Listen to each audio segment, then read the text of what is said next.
Hi everyone, my name is Mary Beth. Welcome to my channel. So today we're going to ask what you need to know. What do you need to know on your twin flame journey?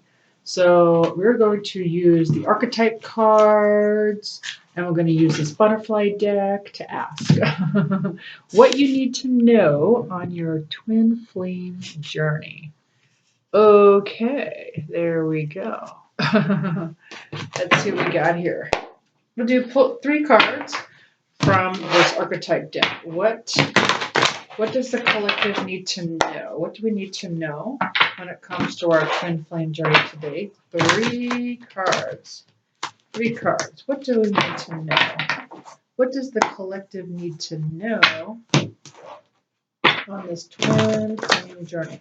3 cards. 3 cards. What do we need to know? What does this collective need to know when it comes to the twin flame journey? 3 cards. I'm going to shuffle one more time because it's such a big deck. 3 cards. Okay. What do we need to know? 1, 2, 3. Okay. Well, this is what we need to know. We got mentor upright. Interesting. We got addict reversed. Nice. And then we got poet reversed. Okay, so let's take a look here. So let's start with mentor. So what they want you to know is that whatever it is you're learning now, well, it's a two-way street. They're saying on this twin flame journey, don't be afraid to get a mentor. I have a mentor. Had I not had my mentor, I don't know how I would have done this twin flame journey. It's a very tough journey. So, you know what? Since I'm going to put my face in once in a while, I'll just put it back up here. Okay. So with the mentor, they're saying 2 things. So, if you know someone who can help you through this twin flame journey, it's going to really help you. Maybe someone who can maybe help you understand what your soul is trying to tell you. Like sometimes a psychic or a medium or someone who can do that type of work can help kind of translate what everything means and why you're going through what you're going through. And these card readings are very helpful as well.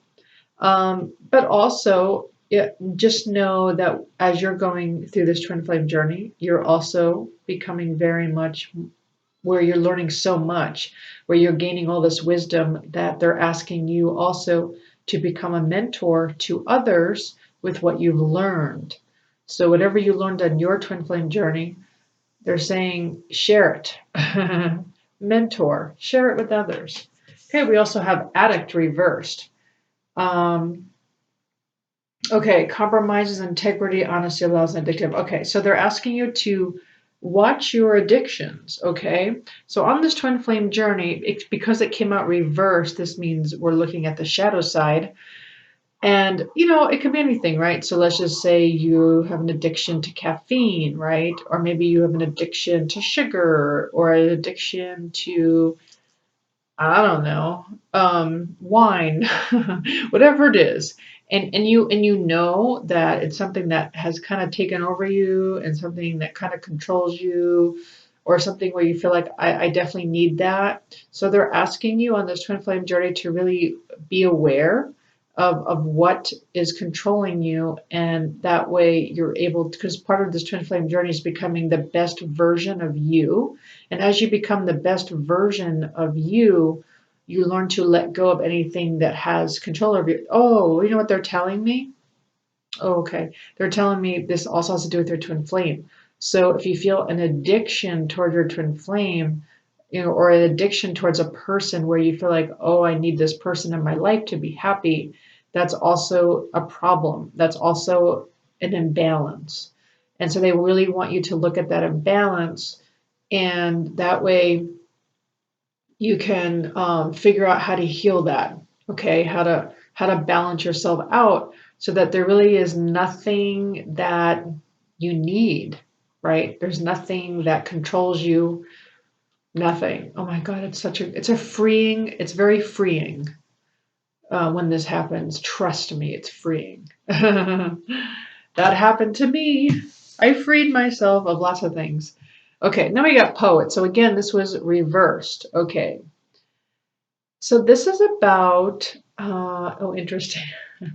So the shadow side came out, and the poet is about expressing the soul's insights. And what I'm getting is because it's reversed, unfortunately, what's happening right now with a lot of twin flames is that we're not expressing what the soul wants. We're not expressing the soul's wisdom. We're not expressing the soul's insights. So instead, we're expressing, and there's nothing wrong with the ego, by the way. The ego, I would never say is a bad.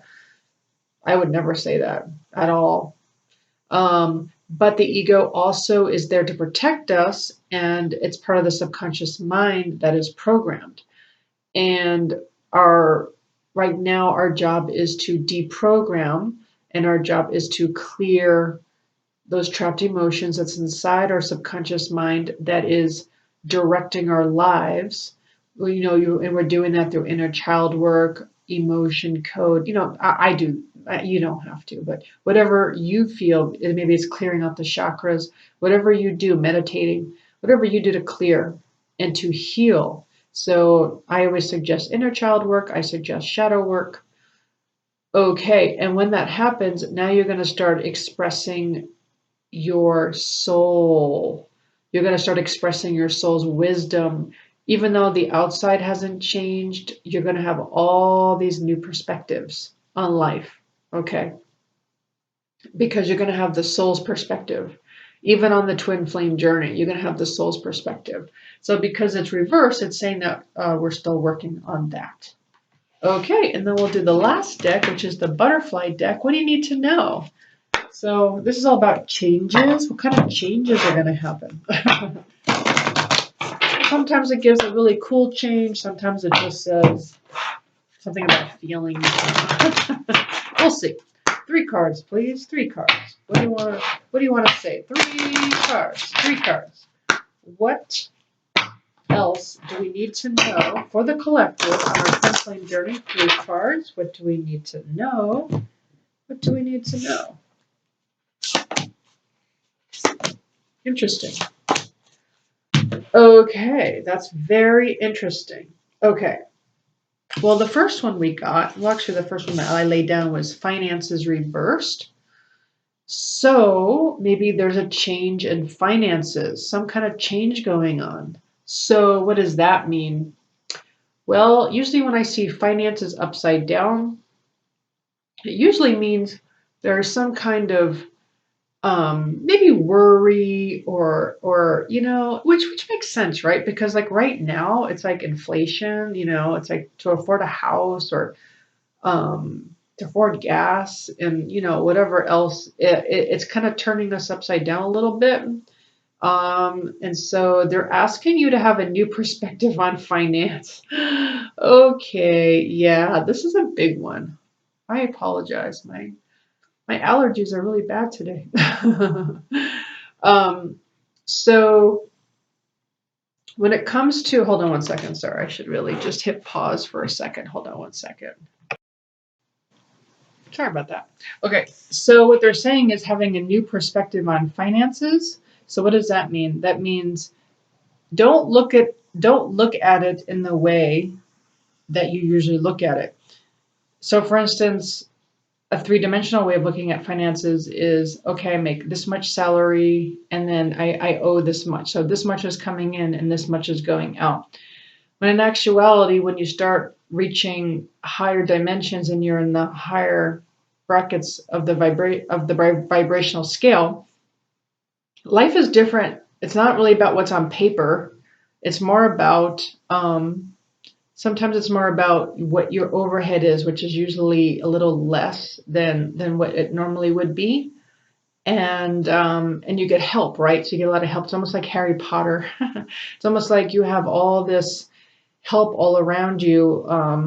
That's, I don't know, maybe you have someone that comes in and helps you fix everything, or maybe someone that helps you with growing food and they bring food to you. I don't know. So it's almost like looking at that way and say, oh my God, look all the help I get. And that also shows me how abundant I am. So there's other ways to see yourself as abundant. And there are people who are minimalists and they live out of a van and they see themselves as very abundant. Why? Because they're abundantly happy. They're abundantly not in the matrix. they're living off grid and they're abundantly free. They don't have to go to a job every day. So anyway, so they're asking you to do that, to have a different perspective on finance. Interesting about sobriety. So sobriety is also reversed. Okay. So what this is telling me is that there's nothing to, I don't see that this has anything to do with alcoholism or that you're not sober. What this is more saying about what's not sobering is basically it's almost like life itself, right? So life is kind of turned upside down and it was meant to kind of wake you up, right? Kind of make life not so sobering, right? So for instance, what we were just talking about finance, right? So it's almost like your world has been turned upside down and now it's causing you to look at everything differently.